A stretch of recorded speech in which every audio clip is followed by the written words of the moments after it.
Douglas. Vão compartilhando, vão entrando.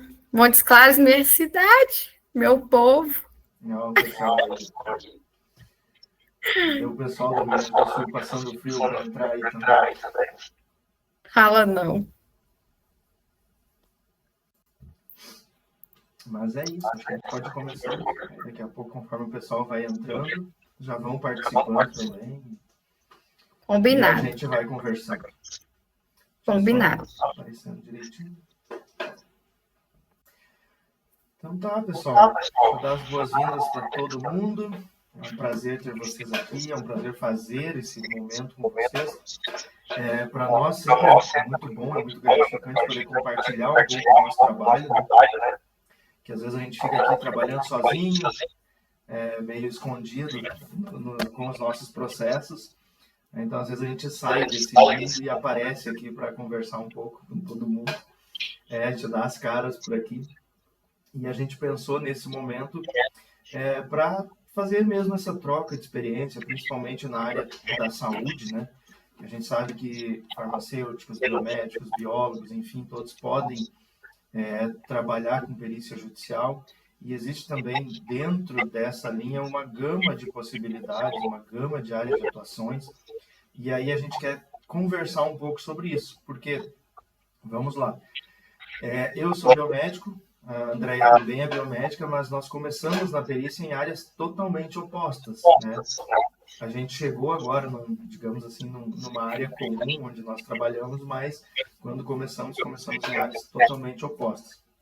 Então, por exemplo, a Andréia tem especialização em ciências forenses, em análises clínicas, em microbiologia, mas ela começou trabalhando na perícia com grafoscopia, papiloscopia, biometria, enfim.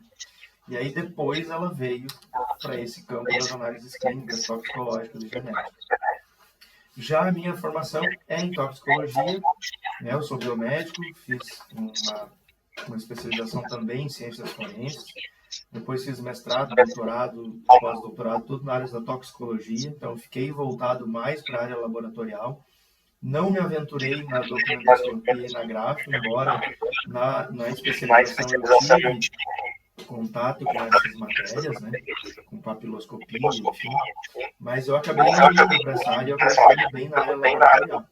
E chegou no momento que a gente, por um acaso de perícias aí, a gente acabou se encontrando e agora a gente trabalha junto, André, a gente acaba fazendo vários processos junto, vários trabalhos junto, porque é essa questão da gente chegar, né, nessa área que foi comum para nós, né, enfim. E aí, como vocês podem ver, dois biomédicos trabalhamos inicialmente em lados opostos da perícia, né, mas em algum momento a gente acaba trabalhando junto. Então, pessoal, como o Marcos já introduziu, né, nós somos biomédicos, e o que faz um biomédico na perícia judicial? O biomédico, assim como qualquer outro profissional que tem uma expertise de interesse do juízo, ele pode trabalhar com a perícia judicial, desde o momento que ele seja nomeado pelo juiz para prestar um determinado serviço, né? E também o biomédico ele pode atuar auxiliando as partes. Isso a gente vai falar um pouquinho mais para frente. Mas, assim, no geral, o que o biomédico ou qualquer outro profissional faz? Auxilia o juízo. E isso assim, é de extrema importância, porque o laudo pericial é uma das provas dentro de um processo que tem o maior peso para o juiz tomar determinada, por exemplo, convicção. Entendeu? Então, assim, tem um grande peso. Ele não precisa ficar restrito ao laudo. Porém, o laudo pericial, ele traz um peso para o processo. É muito importante, não é, Marcos, a nossa atuação consciente no decorrer de todo o movimento, né? Desde a primeira manifestação até a entrega do laudo. Sim. Deixa eu fazer uma diferenciação aqui para ficar mais claro, então. Para as pessoas entenderem, a gente tem a diferença entre o perito judicial e o perito criminal. Porque daí depois a gente segue fazendo uma construção nessa ideia do processo que eu acho que vai ficar mais fácil. Então, como a gente sabe, o perito criminal, ele é que a gente chama também de perito oficial, ele, para trabalhar com isso, com a perícia criminal, ele precisa fazer concurso público, porque no Brasil a perícia criminal ou perícia oficial, ela é um cargo público, então você precisa fazer concurso público, tá?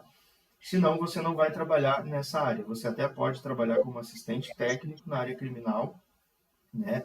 E aí você vai discutir os laudos dos institutos de perícia ou das polícias científicas, enfim, depende, né? Cada estado tem o seu modo de trabalho, mas você obrigatoriamente tem que passar por um concurso público.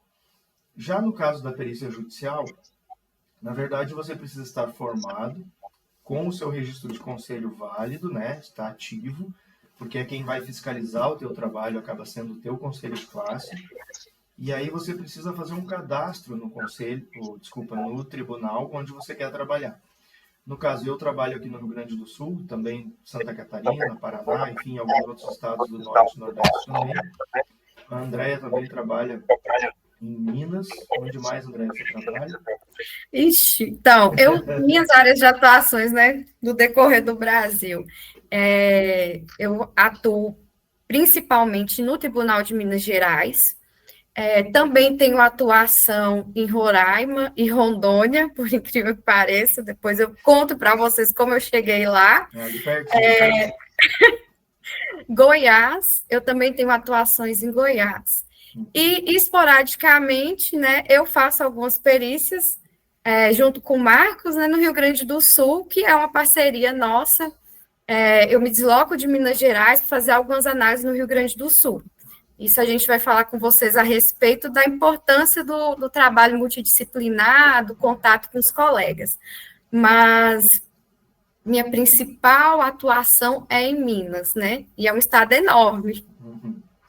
Então, o que acontece, então, na parte judicial? A gente se cadastra no tribunal, cada estado ele tem as suas particularidades, vamos dizer assim, eles pedem documentos diferentes, cada estado tem o seu perfil de exigência para você poder trabalhar, os seus documentos que você tem que apresentar, enfim, é uma série de coisas que cada estado tem essa particularidade. A gente consegue lá no site do tribunal, a gente consegue essas informações e consegue, então, fazer o cadastro para trabalhar nesse estado.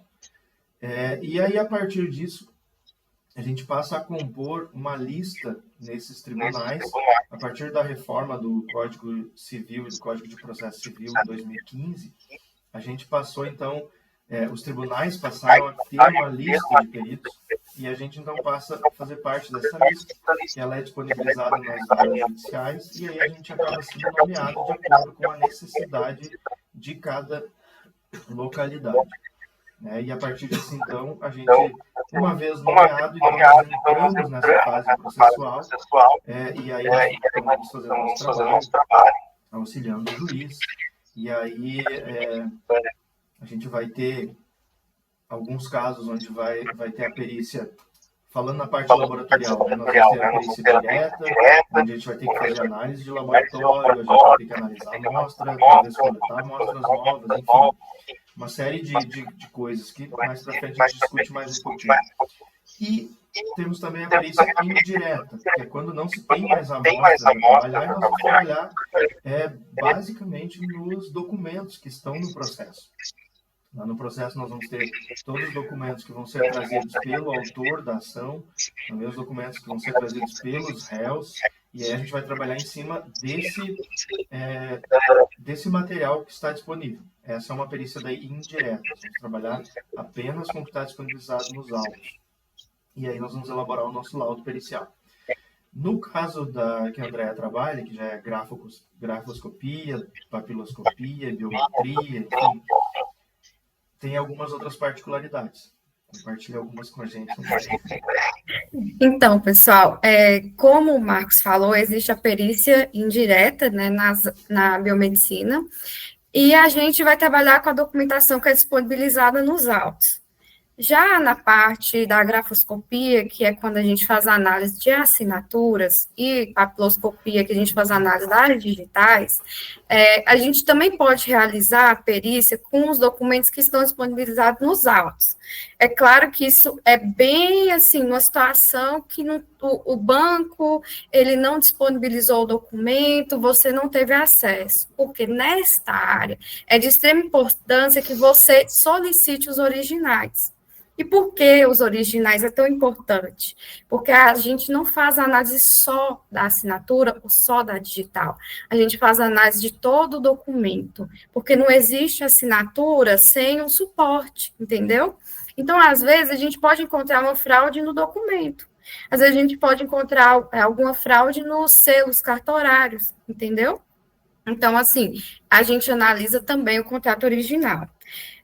Fora isso, existem as coletas dos padrões, né? A gente vai fazer, não é assim, a grosso modo, nós vamos fazer um estudo de uma assinatura, que é como comparar, né? Uma assinatura com outra, certo? Só que, assim, a coleta a gente faz com um formulário enorme para a gente poder identificar os padrões daquela pessoa, né? Não é assim, a forma é igual, não é assim, pessoal. A gente vai identificar padrões, minúcias daquela assinatura, daquela particularidade. Tem coisa que a gente analisa, por exemplo, o comportamento de pauta. Por exemplo, pequenas paradas que aquela pessoa realiza naquela assinatura, ou então que ela realiza naquela rubrica. Isso tudo a gente analisa, não é só uma forma. Então, a gente tem que fazer a coleta. E já é uma coisa presencial. Já a papiloscopia, também você pode realizar presencial. Quando o periciando é falecido, aí eu trabalho junto com o Instituto de Identificação dos estados, né? Então, é a Polícia Civil que vai me fornecer padrões. Se eu não conseguir com a Polícia Civil, o que é muito raro, eu vou atrás dos padrões que eu tenho disponíveis dos familiares, né? Que eles possam me disponibilizar algum documento antigo daquela pessoa, que é, no caso da papiloscopia, entendeu? Então, tem essas peculiaridades. Já na perícia biomédica, o que a gente faz na parte indireta? Vai analisar todo o documento que está naquele processo. Beleza.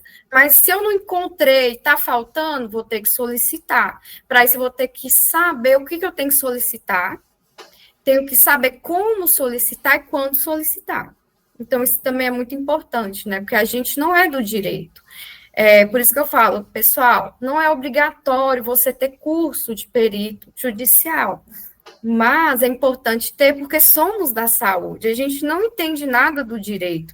Na nossa faculdade, a gente não aprendeu a fazer uma manifestação, né, não aprendeu a fazer uma proposta de honorários. Então, isso tudo, o que acontece? A gente precisa aprender, né? É nesses cursos que a gente vai tendo entendendo, conhecendo a parte do direito. E um bom curso, hein, gente? Não é um curso que fala assim, só um documentinho do Word, não, tá? Não é isso, não. Até porque existem algumas coisas que a gente tem que levar em consideração. A gente vai falar um pouco mais de responsabilidade civil mais na parte final dessa conversa, mas existem algumas responsabilidades que a gente tem quando faz a perícia. Então, no Código de Processo Civil e lá no Código Civil, a gente tem alguns artigos das legislações que elas falam o que deve conter no laudo, como esse laudo deve ser elaborado, quais os impedimentos do perito, porque acontece, por exemplo, né, se eu for nomeado, por exemplo, em um processo de algum parente de um grau próximo, né, eu preciso me declarar impedido. Então, enfim, a gente tem que ter um conhecimento de legislação e que a gente não tem isso na academia, porque o nosso curso de formação ele é um curso voltado para a área da saúde. Né? Então, da parte de saúde, a gente entende. E o que mais a gente precisa também, que às vezes a gente acha que não é importante lá na graduação, é toda a parte de controle de qualidade. A gente precisa entender como os processos funcionam dentro de um laboratório. Qual é o procedimento que se faz desde o recebimento de uma amostra, processamento dessa amostra, até a liberação do laudo. Porque uma vez que eu libero um laudo, tá? E agora falando do pessoal que trabalha em laboratório, Quando você assina aquele laudo, você não está simplesmente assinando aquele resultado que você está liberando. Esse laudo ele passa a ter um valor jurídico, ele tem um valor legal a partir do momento em que você libera ele. Então você tem que garantir que aquele teu resultado ele é correto, que aquele teu resultado ele tem uma rastreabilidade, que você consegue comprovar a fidedignidade desse laudo. Então, assim, a gente precisa conhecer toda a parte de controle de qualidade, processamento dessas amostras, e aí em cada setor, né? Por exemplo, eu já trabalhei em casos onde se discutia um exame de proteinúria na urina, por exemplo. Que é uma coisa que você vai pensar, nossa, mas um resultado de uma proteína na urina estava sendo discutido. Estava sendo discutido isso, porque a gente tem que pensar sempre numa parte um pouco maior, né? Numa parte mais global. Onde, fazendo uma correlação clínica, por exemplo, agora vamos sair da jurídica, vamos voltar lá para a bioquímica clínica. Se a gente for fazer uma correlação, proteína na urina em uma paciente grávida, ela tem uma informação muito importante, né? Porque essa paciente pode estar desenvolvendo uma pré-eclâmpsia se ela tiver proteína na urina. Então, às vezes a gente pensa, mas é só um resultado de uma proteína na urina de 24 horas. Mas esse resultado, no diagnóstico do paciente, ele pode ter uma importância muito grande. Um outro caso, por exemplo... Marcos, Pode falar. Um pouquinho para pegar esse ganchinho aí, que eu acho muito importante. Pessoal, às vezes a gente não tem essa informação no processo, que a pessoa estava grávida, viu? Esta investigação que Marcos está falando, esse raciocínio, é o raciocínio pericial. É isso que você vai sentar e vai olhar aquilo ali e falar assim, meu Deus, o que pode estar acontecendo? Uhum. Pensar numa outra área. Hematologia, por exemplo. Eu sei que tem bastante gente que gosta da hematologia e da perícia. O pessoal de laboratório, e é uma área que eu particularmente gosto muito, já trabalhei. Fui monitor de hematologia na faculdade, então tinha uma relação muito próxima com o hemato. E o que se questionava? Por exemplo, para vocês terem uma ideia, veio um resultado de um hemograma de uma criança, onde alguém disse que aquele exame era uma suspeita de leucemia. Bom, daí vamos lá, né? A gente precisa, então, entender o que é um hemograma de um paciente com leucemia, quais são as alterações que vai ter nesse hemograma, o que eu preciso olhar, o que eu tenho de outros exames bioquímicos, e aí vamos lá. Outras informações desse caso, por exemplo, era uma criança. Criança, você já começa a pensar em dificuldade de coleta, várias tentativas, garrote prolongado. Então, veja bem, a gente tem que ter uma noção do todo para a gente poder analisar o resultado final que foi liberado. E essas informações, às vezes, a gente não tem mesmo. Tá? E aí, como é que a gente consegue essas informações? Às vezes, marcando uma reunião com, nesse caso, com o advogado e a mãe da criança, que eram os autores da ação. E aí você pergunta, tipo, no dia da coleta, o que aconteceu? Me conta o que você se lembra. E ela diz, funcionaram 3 vezes, não conseguiram pegar a veia, a moça tirou lá uma fração X de sangue, daí você começa a pensar, bom, que tamanho de seringa se utilizou, para você tentar entender, porque a pessoa também é leiga, ela não entende de volume de sangue, por exemplo, para fazer um hemograma. Aí você tem que pensar, bom, mas se coletou um volume menor, colocou em um tubo maior, talvez eu tenha uma diluição, então eu tenho que interpretar isso de uma forma diferente. Aí você pergunta, por exemplo, o histórico dessa criança. Porque a gente sabe que numa criança os linfócitos sempre são o número de linfócitos é maior do que o de neutrófilos.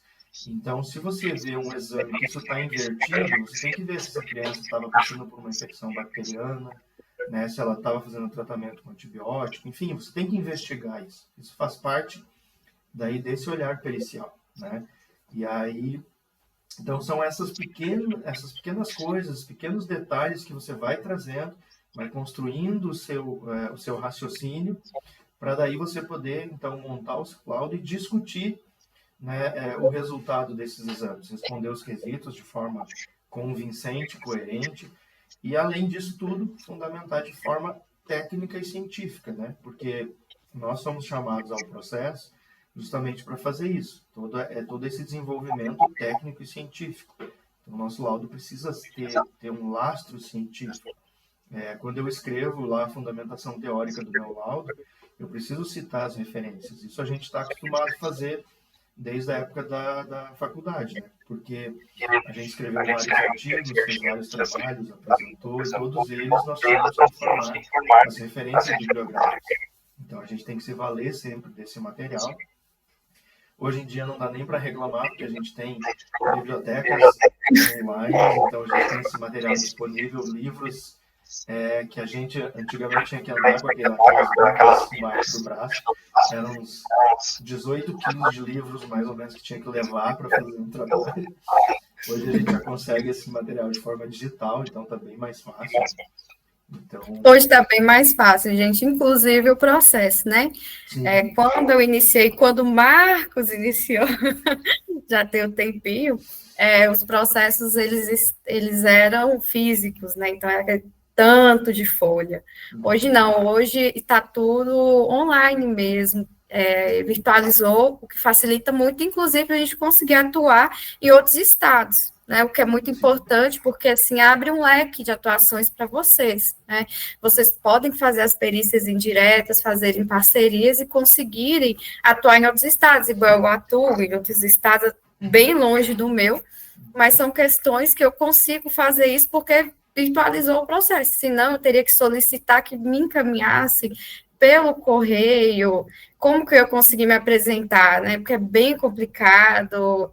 Hoje a gente consegue ligar, conversar, a gente consegue mandar por e-mail sua carta de apresentação, então facilitou bastante. Mas naquela época que a gente iniciou era bem difícil. Teve alguns casos, por exemplo, que a cidade onde eu tinha sido nomeado, ela era muito distante de onde eu moro. Então, para você não ter... Porque, vamos pensar assim, eu fui nomeado numa perícia. Aconteceram alguns casos em que a perícia ela era exclusivamente para um médico, né? Só que na hora, quem faz a nomeação lá, o auxiliar do juiz, o secretário do fórum, lá, enfim, ele não tem, às vezes, conhecimento para saber se um biomédico hematologista é a mesma coisa do que um médico hematologista. Sim. Porque a gente sabe que na questão de firmar um diagnóstico, por exemplo, se o paciente com alguma doença, ele tem capacidade de trabalhar ou não, quem vai fazer isso é um médico, tá? Isso está lá na lei do ato médico e a gente não pode invadir essa prerrogativa do médico. Então, o que acontece? Naquela época, eu comecei a perícia em 2016, né?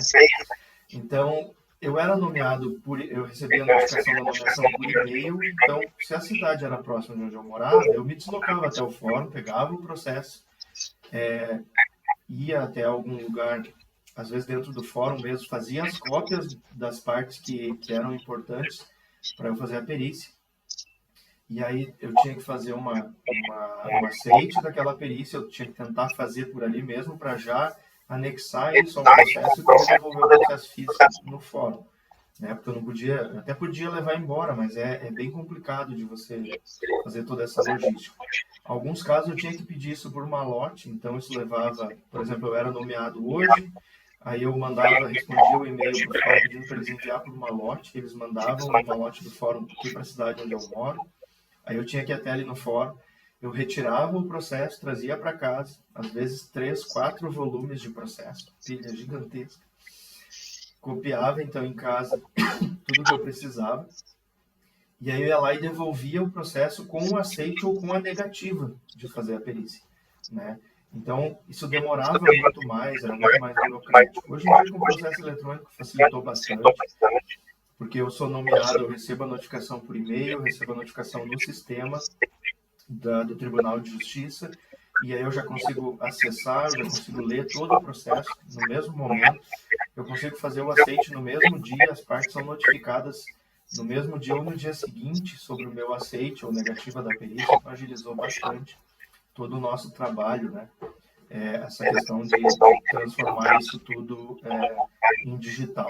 Então, a pandemia ela nos trouxe alguns problemas seríssimos durante aquele período para fazer as perícias, mas também isso acelerou o processo de digitalização de todos os processos judiciais. E aí facilitou agora, né, digamos, na pós-pandemia, facilitou muito o nosso trabalho. O que é uma oportunidade, né, Marcos? Outra coisa, pessoal, que, assim, é muito boa, né, uma das oportunidades da perícia é a questão dos seus honorários, né? É claro que existe a justiça gratuita, e a gente vai falar um pouco sobre a justiça gratuita, mas também, grande parte das perícias, você consegue fazer a sua proposta de honorários. Essa proposta de honorários, ela, como pode dizer, é aquela que você vai fazer um serviço de qualidade e vai ser pago de acordo com isso, né? Então, é muito importante. Essa parte da perícia eu acho muito legal. A outra parte da perícia que eu acho bem, bem bacana mesmo é que algumas pessoas conseguem conciliar por um tempo o seu trabalho e as perícias, dependendo, então você consegue fazer como uma renda extra. Você também consegue viver só de perícia, né? Principalmente essa área nossa da biomedicina, farmácia, bioquímica, medicina, porque existem demandas e existem demandas boas, né, com propostas de honorários altas, então isso é bem legal. Mas também nem tudo é flor, né, existe a tal da justiça gratuita, que é nada mais do que o tribunal mesmo, ele te paga, ele arca com a perícia, e tem um teto para isso, que não é tão bacana quanto a nossa proposta de honorários, mas é uma oportunidade para você aprender a fazer as perícias, a pegar a experiência, a conhecer os colegas, a apresentar o seu trabalho para o juízo. Então, assim, a primeira perícia, a maioria das vezes a justiça gratuita, ela é uma oportunidade para você se apresentar para o próprio juiz, fazendo um trabalho de excelência, né? E conhecer também os seus colegas, porque existem os assistentes técnicos dos laboratórios e das partes, você como perito judicial precisa ter contato com eles, né? Ninguém melhor do que o assistente técnico da parte, do laboratório, para te explicar como é que funciona aquela demanda ali. Ou igual o Marcos trouxe para a gente, né? A mãe do paciente explicando como é que foi a coleta, como é que foi a punção. Isso é muito importante. Às vezes você precisa fazer coleta genética, uma exumação. Então, assim, essas coisas a gente precisa ir conversando e pegando, como eu posso dizer para vocês, assim, ficar mais experiente, né? Se sentir mais confiante. É nessas horas, aceitando essas perícias, né, para algumas pessoas que não fizeram até curso e não teve coragem de se cadastrar, eu indico cadastre, né, faça um bom trabalho, mas, né, Marcos, às vezes a pessoa não sabe, não tem confiança, mas existem colegas, assim como eu e Marcos, que fazem mentorias, então pode te auxiliar no processo. Fala mais aí, Marcos, das oportunidades, eu tenho outras coisas. Essa parte da questão da justiça gratuita, que nem você falou, realmente é uma oportunidade da gente ter um volume maior de perícia, principalmente no início, né, quando a gente está começando, porque o que acontece você vai ter, vamos lá, eu não sei qual é a média que estão pagando de AJG aí em Minas, só para a gente ter uma ideia de valor. 542. Quanto, desculpa? 542. Bom, tá melhor do que aqui no Rio Grande do Sul. No Rio Grande do Sul, na área da biomedicina, está em torno de R$400 uma perícia de AJG, por exemplo. Tá? Mas o que acontece? Você vai conseguir também fazer, ter um volume maior, que nem a Andrea falou, mostrar o teu trabalho para o juiz, né? O juiz vendo que o teu trabalho é bem feito, independente se é uma perícia paga ou AJG, porque assim, para mim não faz... a qualidade do trabalho que eu entrego é indiferente se a perícia é paga ou é AJG. A gente vai entregar sempre um trabalho com a maior qualidade possível, né? Porque, enfim, nós aceitamos fazer o trabalho por aquele valor. Então, nós vamos até o fim fazendo um trabalho bem feito, né? Mas isso, a AJG te dá esse volume, porque tem muitos processos que são de AJG, tem muitos casos também que o processo ele vem... mas é uma assistência judiciária gratuita. Mas aí você vai lá e mostra para o juiz, olha, para fazer esse exame laboratorial, nos casos de genética, por exemplo, eu já peguei casos de genética que o valor do exame, por exemplo, ele custa sei lá, 7, 8, 10 mil reais.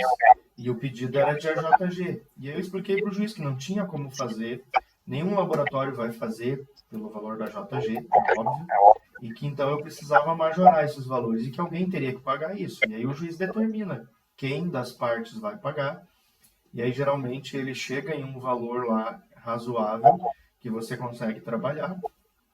E aí uma coisa que era uma JG, ela vira uma perícia paga. Você não vai cobrar, não vai conseguir cobrar o valor de honorários de uma perícia paga, mas vai pagar o exame que você tem que fazer, vai pagar o teu deslocamento, as custas de todo esse trabalho, né? E você consegue ter uma remuneração um pouco melhor. Então é tudo uma questão de analisar o caso concreto, né? Analisar o caso em si.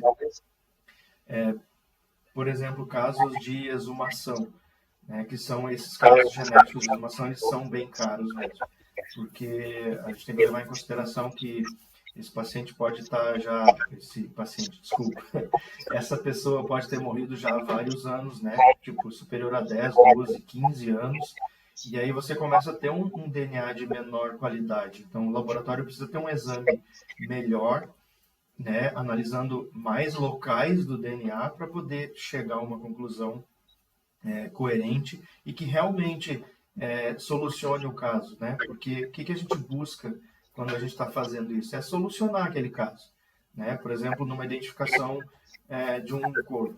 Eu vou contextualizar, porque eu acho que fica mais fácil de entender. Teve alguns casos no interior aqui do estado que uma vez eles abriram uma rua no meio de um cemitério. Então, todos os túmulos que estavam no local onde foi aberta aquela rua foram exumados e foram armazenados em algum lugar. Só que não foi feita uma informação para as famílias, não foi formalizado isso. Então, em determinado momento, a pessoa vai lá, achando que o túmulo está lá ainda, e tem uma rua onde era o túmulo, por exemplo. E aí, a pessoa ela não tem condições de dizer, não, essa alçada é o do meu ente que tinha sido enterrado aqui. Então, aí ela pede para que seja feita uma identificação. Né? Então, aí você tem que se deslocar até essa cidade, fazer a coleta naquela alçada. Aí depende do laboratório, né? O tipo de material que eles usam. Tem laboratórios que usam ossos longos, tem laboratórios que já conseguem usar dentes, desde que não tenham sido restaurados, né? Outros laboratórios conseguem fazer com clavícula, por exemplo, já é um osso bem menor, é bem mais fácil de transportar. Então, você tem todo esse contexto que você tem que analisar. Aí você precisa de embalagens para transportar isso lacrado, de forma que você crie uma cadeia de custódia para levar essa amostra. Então, é uma série de coisas que você tem que levar em consideração, né? E isso tudo impacta no custo do teu trabalho. Então, às vezes, uma perícia que ela é de assistência judiciária gratuita, você consegue comprovar para o juiz que existe a necessidade de um valor maior para cobrir esses gastos, né? Porque, vamos lá, esses gastos eles não precisam ser arcados pelo perito, tá? Esses gastos da perícia. Então, se é uma perícia indireta, por exemplo, é muito tranquilo de fazer por AJG, porque você vai trabalhar exclusivamente com o material que está disponível no processo. Agora, se é uma perícia direta, com exumação, você tem gastos adicionais. E aí a gente precisa falar isso para o juiz, né? Porque às vezes eles não têm dimensão do trabalho que a gente vai ter para fazer. Né? Tem que coletar a amostra da alçada, tem que coletar de familiares, e aí você tem que tentar fazer uma construção genética, né, para saber quais são os familiares que têm melhor probabilidade desse resultado ser correto. Então, enfim, tem que analisar N coisas. E aí a gente consegue, às vezes, transformar também uma perícia que era JG em uma perícia paga. Claro que o valor que a gente vai receber talvez seja menor, mas a gente consegue trabalhar isso. Né? E muitas a gente faz por AJG também, porque é bem isso, a gente gosta de fazer perícia, né? Então, mesmo as JG que são indiretas, a gente pega e a gente faz, porque a gente gosta de estar sempre estudando o processo, fazendo alguma coisa. Então... Isso que o Marcos fala é muito importante, porque cada perícia, apesar do tema ser o mesmo, por exemplo, análise genética ou toxicológica, mas é um estudo, porque cada um é de um jeito e tem sua particularidade, entendeu? Então, assim, não é porque é um padrão toxicológico que vai ser sempre aquela coisa maçante, né, chata, não. essa é a parte, uma das partes boas da perícia, né? Sempre uma novidade, um estudo novo, uma atualização. Nós já falamos, Marcos, da área de hematologia, já falamos de Andréia, exumação genética. Deixa eu te cortar um pouquinho, porque o teu microfone acho que está dando bastante ruído. Não Deu sei de se você novo? consegue. Aham, está com bastante ruído quando você Peraí. fala. Vê se você consegue melhorar ali um pouquinho. Melhorou? Mais ou menos. E agora? Ainda não. Agora. Tá, agora melhorou um pouco. Isso. Vou Vai ter ter que que deixar trabalhar quieto. assim. Hein, gente? Continua. A gente falou de hemato, falamos de genética, falamos de toxicologia. Agora, que tal, Marcos, a gente falar assim das outras áreas, né? Que o biomédico, farmacêutico, químico, eles podem atuar. Estava pensando em você contar algumas particularidades da. Nós temos a estética agora, né, que está no auge da estética, que é algo novo, diferente. Já começou a surgir alguns processos judiciais bem interessantes nessa área, inclusive. Não atuo, gente, eu acho que o Marco já atuou, mas ele vai passar um pouquinho para vocês. Quem é da estética aí, presta atenção que a dica é boa. Então, pessoal, na estética, o que a gente tem visto, tá? Duas coisas. A primeira o que eu mais tenho visto na área, quando vem os processos para a gente trabalhar, tanto como perito como quanto assistente técnico, tá? Isso acontece. São os problemas pós-procedimento. Se faz lá uma aplicação, por exemplo, tem casos, o pessoal da estética deve estudar lá na pós-graduação, até mesmo na graduação, que são os casos de alergia a ácido hialurônico. Isso acontece. É raro, mas acontece, sim. E aí a pessoa às vezes pode ter uma necrose de tecido, né, por conta do ácido hialurônico. E aí você sabe, tem que fazer o pós-procedimento. Talvez você vai ter que usar hialuronidase para tirar aquele ácido hialurônico que você usou. Enfim, uma série de coisas. Mas assim, principalmente, tá, o que a gente tem visto são os pós-procedimentos que são negligenciados. Quando o paciente começa a se queixar de alguma coisa, os profissionais têm negligenciado essa queixa do paciente, não tem agenda para atender o paciente, e aí acaba que o paciente tenta uma vez, duas vezes, na terceira, se ele não é atendido, ele vai para um outro profissional e aí ele entra com uma ação pedindo ressarcimento de todo o dano que ele teve. Tá? Então, o pessoal que trabalha na estética, tomem cuidado com relação ao pós-procedimento, tá? Em fazer esse atendimento no pós, que é uma das principais reclamações. Outra coisa que a gente vê muito é que, assim, o paciente ele faz o procedimento estético com você, com o biomédico, e aí deu algum problema. Sei lá, alguns exemplos que eu vi, tá? O fio de sustentação que foi colocado no rosto, ele não fixou e ele caiu e aí deu um abscesso no rosto e esse fio saiu, né? Teve a extrusão do fio com um ponto de infecção e tal. Geralmente, quando eles entram com uma ação, eles não vão pedir uma perícia de um biomédico, eles pedem uma perícia médica. E aí a gente sabe que nós temos um problema. Porque o médico, a primeira coisa que vai fazer é mandar ele registrar uma ocorrência, né, de negligência ou algo assim, e aí vem chumbo grosso para você resolver. Então, o que eu sempre oriento e falo para o pessoal, prestem atenção, façam um pós-procedimento bem feito, atendam o paciente quando ele tem queixa no pós. E uma coisa que eu vou falar aqui, pelo amor de Deus, não prescrevam coisas que o biomédico não pode prescrever para paciente. Eu já vi casos de prescrição pelo WhatsApp. Gente, vamos lá. O biomédico não pode prescrever, muito menos via WhatsApp. Então, a gente tem que tomar cuidado com essas coisas, tá? Porque isso vira tudo prova no processo, tá? Então, a estética, ela está muito no foco agora. Qualquer problema que está tendo, está virando o processo judicial. Então, nós temos responsabilidade, né? Tanto lá quando a gente libera um exame, mas também quando a gente faz um procedimento, né? E aí fica um alerta aí para o pessoal da estética, tá? Se vocês tiverem algum problema com relação a essas coisas também, se quiserem conversar com a gente, chama, a gente conversa, tá? E aí a gente pode orientar um pouco também vocês nessa área. Nós temos também a parte que a Andrea faz, né? Que é a parte mais, eu acho um pouco mais trabalhosa, né? Que é a parte de grafo e documentoscopia, principalmente a de grafo. A Andrea comentou antes, e eu vou deixar uma pergunta para ela responder aqui. Eu vou introduzir e vou deixar uma pergunta para ela. Que é o que eu mais tenho, assim, teria dificuldade de fazer na parte da grafoscopia, seria toda essa parte de coleta de padrão. Né? Porque a gente sabe, é quase uma análise microscópica que se faz. Né?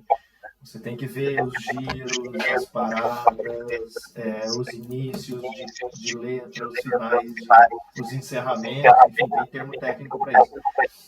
Para mim é quando começa a assinatura, mas tem termo técnico, tá, pessoal?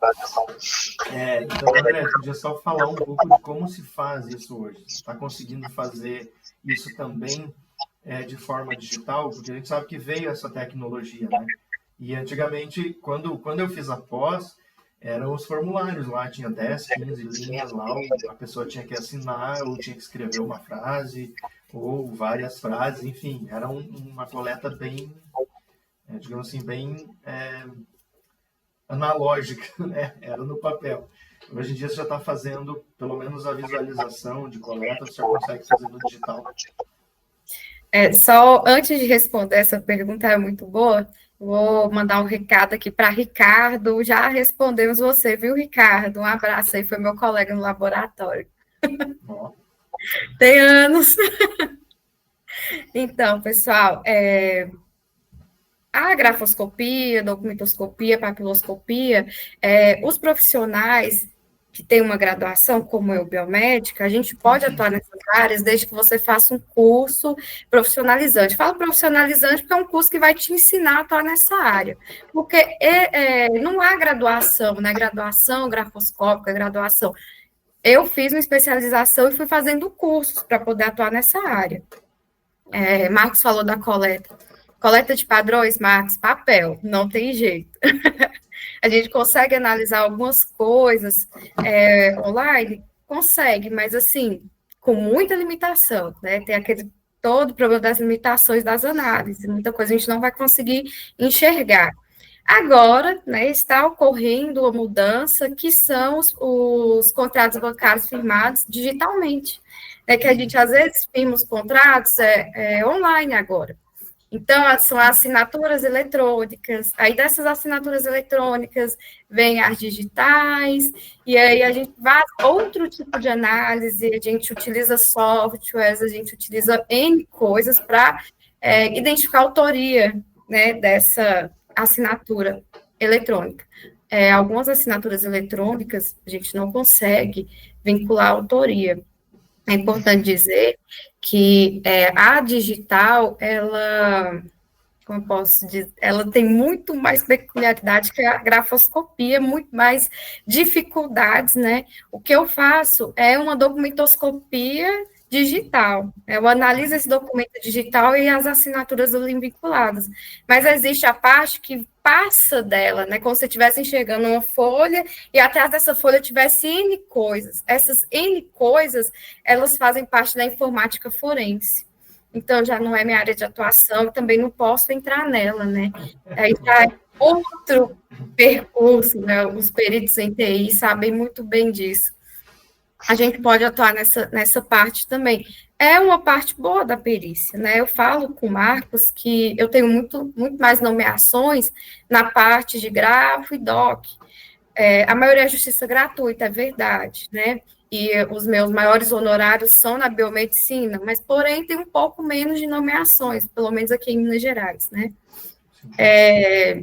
Então, assim, é bom, eu consigo conciliar uma coisa com a outra, né? Ainda dou conta de ficar nas diversas áreas sem atrapalhar nenhuma nem outra. Justamente por isso. Mas, assim, gente, como a gente tinha falado no início, né, a perícia é sempre estudar, aperfeiçoar e atualizar. Antes tinha muito contrato físico, papel mesmo, vai demorar bastante até acabar. mas já está tendo essa migração, né? Tem muito contrato firmado por SMS, por selfie, por, por assinaturas eletrônicas. Às vezes você faz uma assinatura no próprio celular, né? Manual mesmo, no próprio celular. Então, assim, a perícia é sempre uma novidade, né? Eu falo também com alguns colegas que a gente não pode endoidar muito, porque sempre tem uma coisa que quer fazer, né? A gente precisa sempre focar. Mas a biomedicina, a enfermagem, a bioquímica, a química são áreas que, assim, eu vejo um potencial enorme para crescer, porque o brasileiro ele começou a ter noção dos seus direitos cada vez mais, né, Marcos? E judicializar algumas situações que são importantes, e aí vem o perito judicial, porque sem o perito judicial não tem prova, né? A gente precisa produzir a prova para o juízo. Tem outras oportunidades, que é como assistente técnico, que você vai atuar junto com as partes, junto com o advogado. Então, também não tem justiça gratuita nessa parte, né? Você vai estar junto com a parte e junto com o advogado. Então, é outro leque que vai abrindo, né? Com o decorrer do momento que a gente vai tendo mais informação e vai buscando os nossos direitos, vai abrindo portas para nós profissionais, né? Que temos uma formação, expertise, a gente é formado numa área de interesse para o juiz. E cada vez mais há necessidade desses profissionais, né? E eu volto a falar, faça um bom curso na área, porque é um curso de perito judicial, né? Não falam assim, é necessário. Porém, pessoal, a gente não é do direito, volta a falar, a gente não é do direito, a gente não conhece as questões do direito, então é importante fazer um bom curso, né, Marcos? A gente tem também toda essa questão jurídica, né, que a gente precisa saber como a gente se comunica no processo, né, porque é totalmente diferente do que a gente faz no nosso dia a dia. Então a gente precisa saber como a gente elabora uma petição, né, porque de uma forma ou outra a gente acaba sendo fiscalizado o tempo todo, né? Então, às vezes, no nosso laudo lá, se a gente escreve uma frase que o advogado achou que está fora de lugar lá, já vem chumbo grosso para a gente depois. Então, por isso sempre a importância de fazer um bom laudo, de elaborar um laudo de acordo com o Código de Processo Civil, né, com todas as informações que tem lá, para a gente possa entregar um produto de qualidade, né, para o nosso cliente, que é o judiciário. Na questão da assistência técnica, como você disse, a gente trabalha aí para a parte, né? A gente não está trabalhando nesse momento para o tribunal, né? Então, aí o que a gente vai fazer? A gente vai ser o fiscal do perito, né? Então, a gente consegue acompanhar a perícia, a gente consegue questionar o perito se ele, em algumas coisas que a gente queira, né? Claro, a gente não invade o trabalho do perito, mas a gente consegue ter uma boa relação, que é essa questão da boa relação multidisciplinar, né? Então, eu tenho uma boa relação com os advogados, eu tenho uma boa relação com o perito. Eu nunca trato os assistentes técnicos, né, que estão trabalhando no caso que eu estou fazendo, como, digamos assim, um rival ou uma ameaça ao meu trabalho. Muito pelo contrário.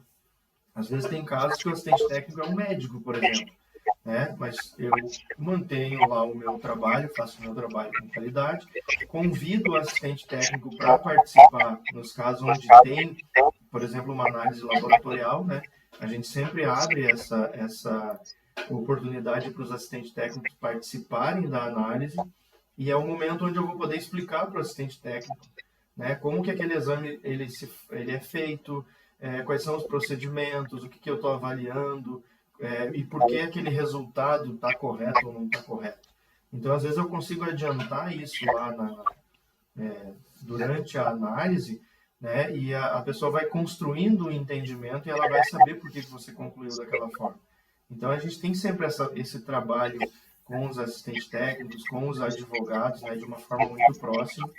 E, claro, como a Andrea comentou lá no início, esse trabalho de perícia, ele nos possibilita uma comunicação com pessoas que geralmente a gente não teria acesso, né? Por exemplo, quando eu tenho que fazer uma análise de algum laboratório grande, né, Eu acabo conhecendo os responsáveis técnicos dos maiores laboratórios do Brasil, né? Porque eu preciso conversar com eles durante o momento de uma perícia. Eles vêm para acompanhar a análise. Então, você acaba tendo uma troca, porque isso não é um campo de batalha. A gente deixa as brigas jurídicas para que aconteça lá no tribunal. Na parte técnica do perito com os assistentes técnicos, a gente sempre tem um tratamento bem amistoso, muito tranquilo, enfim. E é sempre um momento de troca muito boa, né? Geralmente você fica com esses contatos, em algum outro momento você precisa de alguma coisa, são sempre muito solícitos em ajudar, então a gente sempre tem esse trabalho bem amistoso com os assistentes técnicos. Isso é o que a perícia nos proporciona, esse trabalho multidisciplinar, de uma forma que isso não vira um campo de guerra, né? Vira apenas um momento de trabalho, onde você aumenta o seu leque de conhecimento, inclusive com os outros profissionais. Mais alguma coisa que você queira falar aí, André? Então, realmente, pessoal, eu quero finalizar aqui com vocês, né, falando que essa área está em crescimento, né? Ela é muito importante para o judiciário. O perito judicial é de extrema necessidade.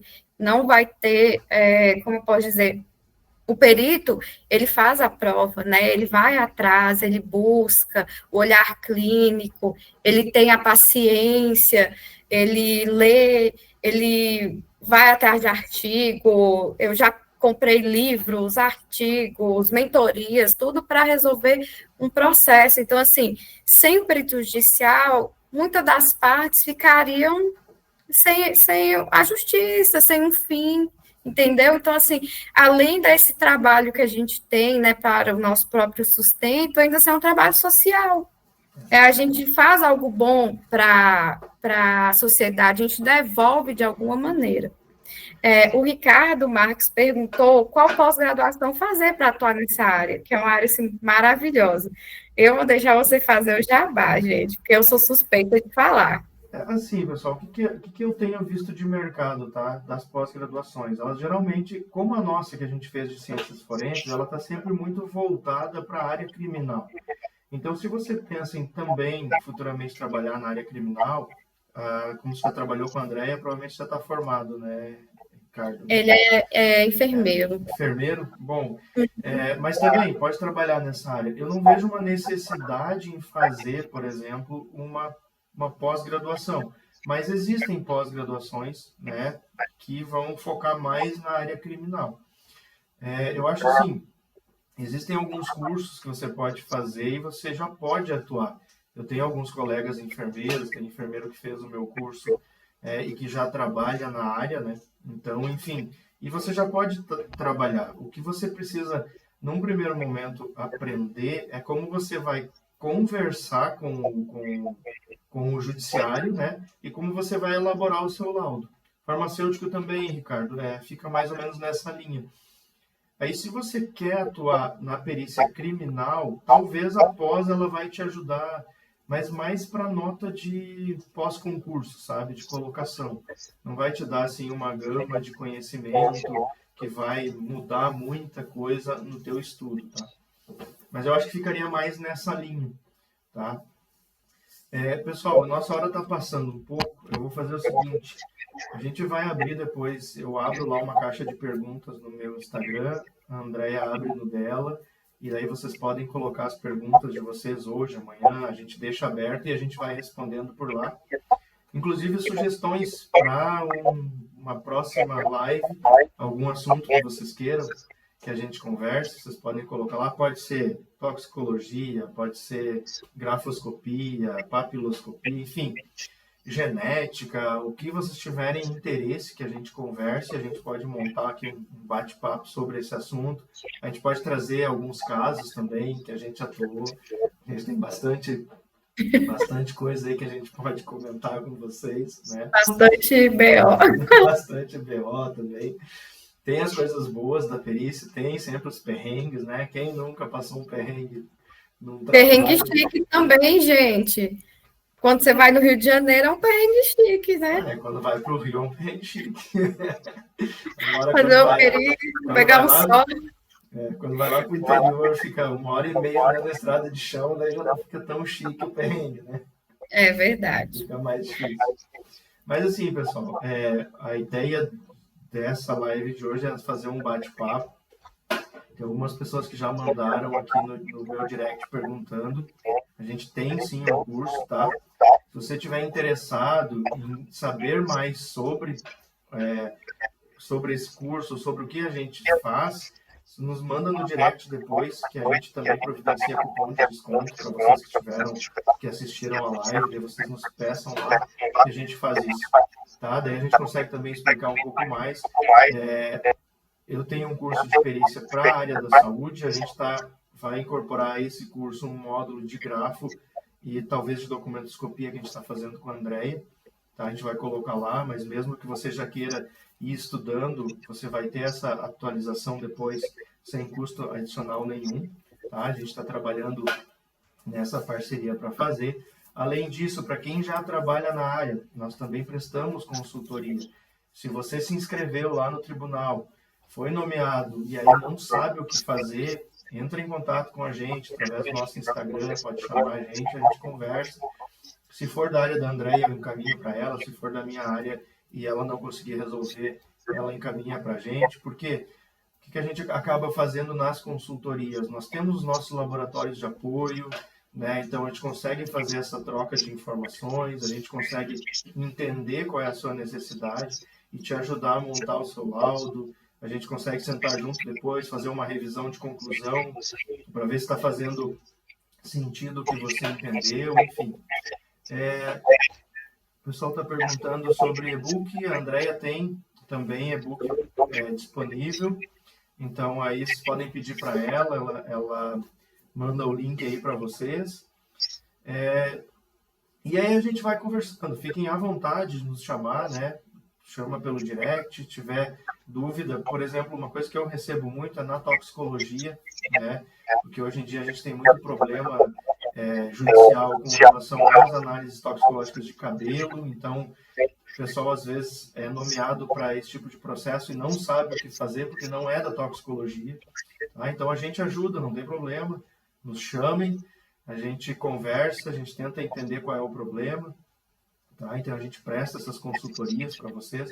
Nosso intuito, né, é divulgar esse trabalho, divulgar o trabalho, auxiliar os colegas, que foi um caso que aconteceu com a Andrea, né? A Andrea me procurou para uma consultoria, a gente fez os processos e depois emendamos, eles estão fazendo vários trabalhos juntos, né? Estamos trabalhando junto em vários processos, então é bem isso, transformar as pessoas que têm interesse nessa área, né? A gente transforma isso em um grupo de trabalho, e a gente vai trabalhando. Isso é muito importante que o Marcos falou, porque realmente, gente, não existe competição nessa área, tá? A gente não está competindo com a vaga de emprego, não existe. Na verdade, a pessoa que quer que você acaba se cobrando tanto é de você mesmo, entendeu? Então, assim, a parte boa da perícia é isso, você não está competindo com ninguém, seu colega é seu colega, de trocar ideia, de fazer parcerias, de compreender um processo, a dinâmica de um laboratório, os assistentes técnicos, parcerias com laboratórios, parcerias com colegas, parcerias para coleta, né? Às vezes a gente não pode ir num lugar, tem um colega que pode fazer essa coleta para você. Então, assim, é muito bom. Uma das coisas que eu mais gosto nessa área é essa receptividade das pessoas, né, dos nossos colegas. E Marcos, né, a gente se conheceu para resolver BOs de perícia e firmou a parceria aí. Então, assim, o que eu desejo para vocês que estão nessa live, vai assistir posteriormente, tenha coragem, sabe? É uma área muito boa, não desanime, é uma oportunidade que você tem na sua profissão para ser valorizado, para conhecer novas pessoas, para entender tantas coisas diferentes que a gente vê, né, Marcos? Tanta novidade, conhecer novos lugares, né? Porque eu ando para caramba, eu e meu marido, né, fazendo trabalho. Então, assim, você conhece novos lugares, novas pessoas, tem também esse trabalho que eu falei com o Marcos, não é um trabalho só financeiro, né? A gente também traz algo positivo para a sociedade. A gente traz o fim para um sofrimento, não é mesmo? Afinal de contas, quando você aceita uma justiça gratuita e faz o seu melhor, como se você estivesse ganhando 10, 15, 20 mil reais, porque tem perícia desse valor, você acaba que traz um fim para aquela pessoa, uma justiça que talvez ela não teria.